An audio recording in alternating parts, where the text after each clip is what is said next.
ঢাকা 16 আসনের নবনির্বাচিত rectify purify করার একটা সুযোগ দেওয়া দরকার, কারেকশন হওয়ার সুযোগ দেওয়া দরকার, প্রতিরোধ আন্দোলন করে তুলব ইনশাআল্লাহ।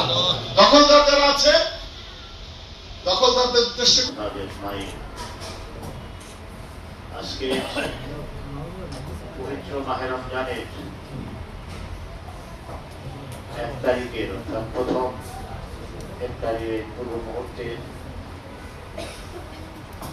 সমবেত বিগত জুলাই আন্দোলনে অত্র এলাকার শহীদ পরিবারের সদস্যবৃন্দ, জুলাই আন্দোলনে আহত ভাই বোনেরা, উপস্থিত 11 দলীয় জোটের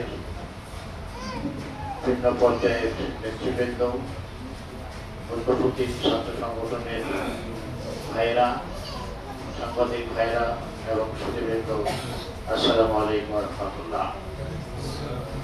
আমি আপনাদেরকে পবিত্র মাহে রমজানের অভিনন্দন জানাচ্ছি।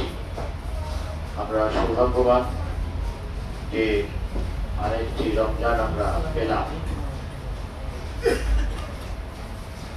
এই মুহূর্তে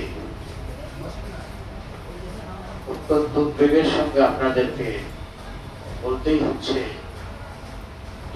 যে জুলাই আন্দোলনের মধ্য দিয়ে, যে ত্যাগের মধ্য দিয়ে এতগুলো প্রাণের বিনিময়ে, এত রক্তের বিনিময়ে যে পরিবেশ আমরা পেলাম, যে নির্বাচন হলো, জুলাই সনদ হলো, কিন্তু সংসদের প্রথম দিনেই সেই জুলাই সনদের সঙ্গে প্রতারণা করা হয়েছে।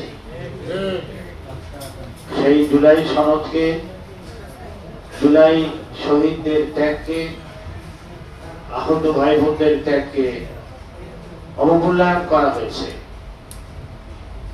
জুলাই সনদের সুস্পষ্ট নির্দেশনা সত্ত্বেও স্পষ্টভাবে উল্লেখ আছে যে এই ত্রয়োদশ জাতীয় সংসদে নির্বাচিত সদস্যগণ 2টি শপথ গ্রহণ করবেন। একটি হচ্ছে সংসদ সদস্য হিসেবে শপথ, আরেকটি হচ্ছে গণপরিষদ সংবিধান সংশোধন সদস্য হিসেবে শপথ। কিন্তু আমরা খুবই উদ্বেগের সঙ্গে লক্ষ্য করলাম, শাসক দল প্রধান মেজরিটি পাওয়ার পর তাদের দৃষ্টিভঙ্গি পরিবর্তন হয়ে গেছে। সম্ভবত তারা অন্য কোনো চিন্তা ভাবনা করছে। শুরু থেকেই তাদের মধ্যে জুলাই সনদকে অস্বীকার করার একটা প্রবণতা ছিল, অবজ্ঞা করার একটা প্রবণতা ছিল। তাদের অনেকেই তুচ্ছ-তাচ্ছিল্য করে জুলাই সনদ নিয়ে, জুলাই আন্দোলন নিয়ে কথা বলতো। জুলাই সনদের প্রত্যেকটি ধাপে ধাপে তারা বাধাগ্রস্ত করেছে এবং তাদের সেই মনোভাবেরই বহিঃপ্রকাশ হলো এই গণপরিষদের সংশোধন, সংবিধান সংশোধন যে গণপরিষদ, সেই স্বাক্ষর না করার মধ্য দিয়ে।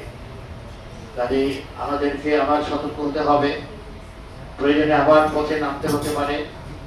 আমরা কোন অবস্থাতেই এই জুলাই ত্যাগকে বৃথা যেতে দেব না। আপনারা কি প্রস্তুত আছেন? যদিও আমরা একটা এই পবিত্র মুহূর্তে এখানে বসে আছি, কিন্তু আমাদেরকে বাধ্য হয়ে এই শপথে নিতে হবে, যদি জুলাই আন্দোলনের প্রতি, জুলাই শহীদদের প্রতি, জুলাই সনদের প্রতি শেষ পর্যন্ত যদি বৃদ্ধাঙ্গুলি দেখানো হয়, তাহলে আমরা আবার পথে নামতে বাধ্য হব। আপনারা সকলে সুস্থ থাকেন, আমার জন্য দোয়া করবেন।